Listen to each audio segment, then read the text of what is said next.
ताज्या घडामोडी पाहण्यासाठी सी 24 तास या यूट्यूब चॅनलला लाईक करा, शेअर करा, सबस्क्राईब करा आणि बेल आयकॉनवरती क्लिक करायला विसरू नका। आमचे नगराध्यक्ष पदाचे उमेदवार पत्ते कुटत नाही किंवा पत्त्यांचे क्लब देखील चालवत नाही।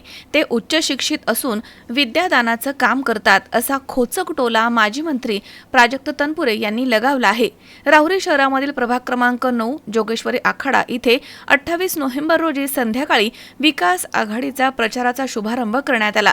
या प्रसंगी प्राजक्त तनपुरे बोलत होते।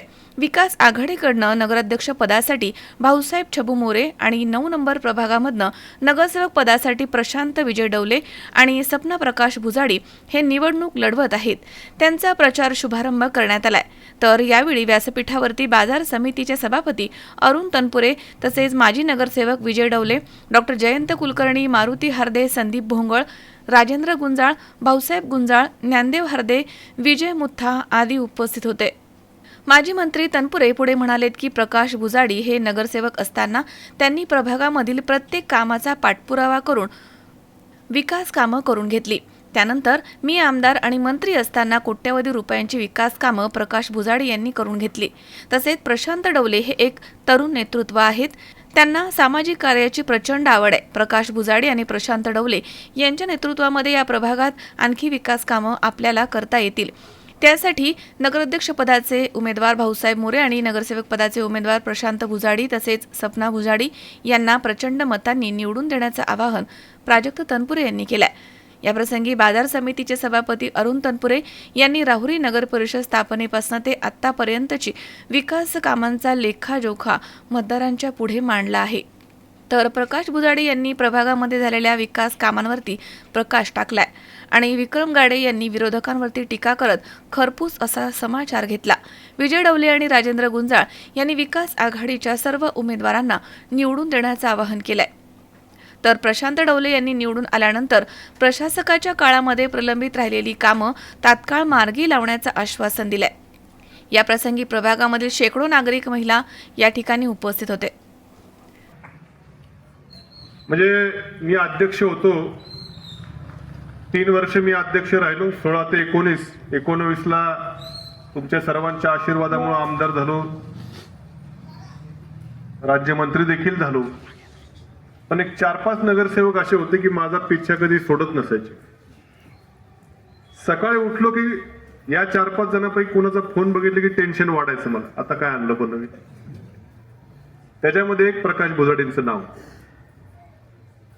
सातत्यानं आपल्या या वॉर्डातले सार्वजनिक कामं असतील, कुणाचे काही व्यक्तिगत अडचणी असतील, या सातत्यानं माझ्याकडे घेऊन येणारे जे काही नगरसेवक होते त्याच्यामध्ये प्रकाश भुजाडींचं नाव हे अग्रक्रमाने मला घ्यावं लागेल। कायम आपल्या वॉर्डातल्या नागरिकांचे सुखदुःख असतील, प्रश्न असतील, अडचणी असतील, समस्या असतील, या कायम याचा पाठपुरावा प्रकाशरावांनी मागच्या त्यांच्या 5 वर्षाच्या कारकिर्दीमध्ये मी अध्यक्ष असताना, आमदार असताना, मंत्री असताना माझ्याकडं खूप सातत्यानं पाठपुरावा केला। माझ्या परीनं जे जे शक्य होईल ते सोडवण्याचा मी देखील प्रामाणिकपणे प्रयत्न केला। ठीक आहे, आता शेवटी आम्ही दोघंही माणसंच आहे, काही देव नाही, त्याच्यामुळं सगळीच काही कामं होतात अशातला भाग नाही। काही गोष्टी होतात, काही गोष्टी इच्छा असूनही माणूस करू शकत नाही। पण मात्र या जोगेश्वरी आखाडा असेल, काळ्या आखाडा असेल, या सर्व परिसराचा मी असेल, माझ्या अगोदर डॉक्टर उषाताई तनपुरे असतील, त्यांच्या अगोदर अरुण साहेब असतील, आम्ही सर्वांनी आपल्या भागाला एक झुकतं माप द्यायचा कायम प्रयत्न केला। कायम आपण देखील आमच्या पाठीशी ताकद कायम उभी केली।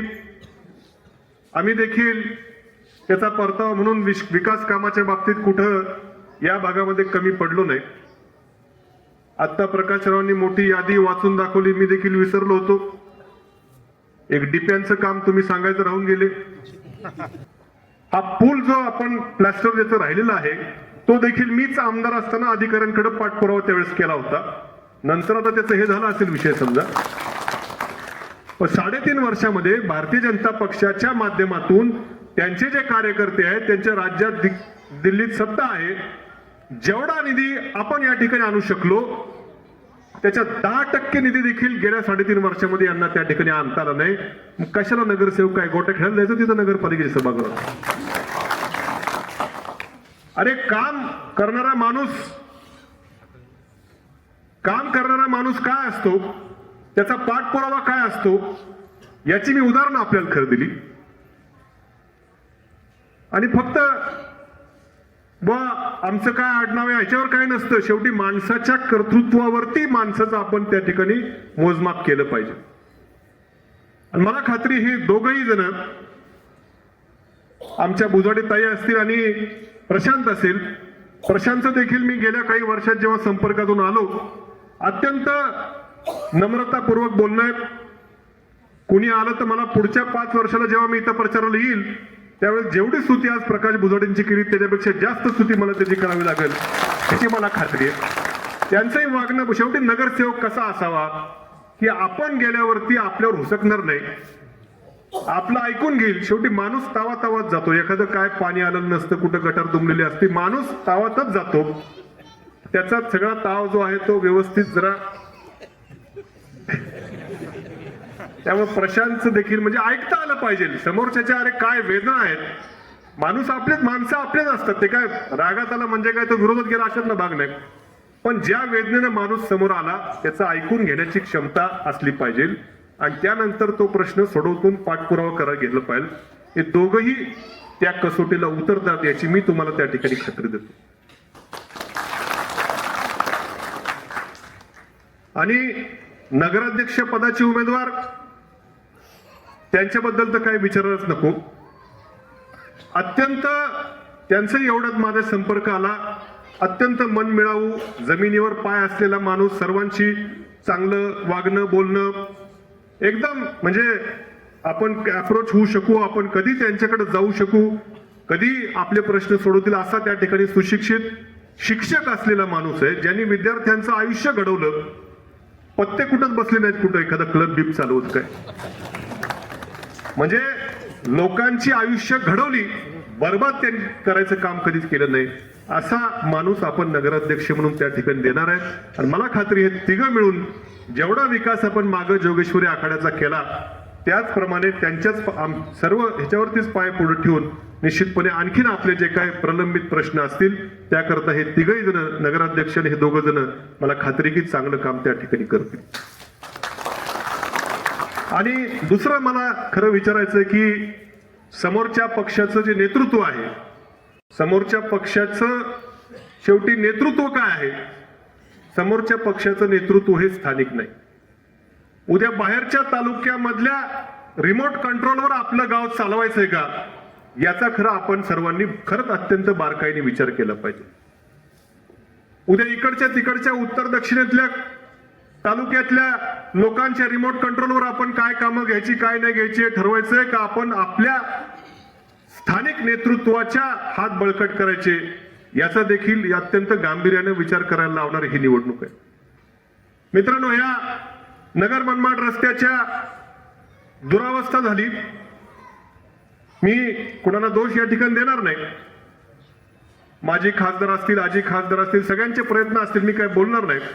पण जेव्हा मागच्या 2-3 महिन्याखाली 2 महिने मला वाटतं झाले असतील, जेव्हा अत्यंत परिस्थिती एकदमच खराब झाली पावसाळ्यानंतर आणि अक्षरशः रोज अपघात व्हायचे, रोज 8 दिवसामध्ये 8 बळी या नगर मनमाड रस्त्याने घेतले.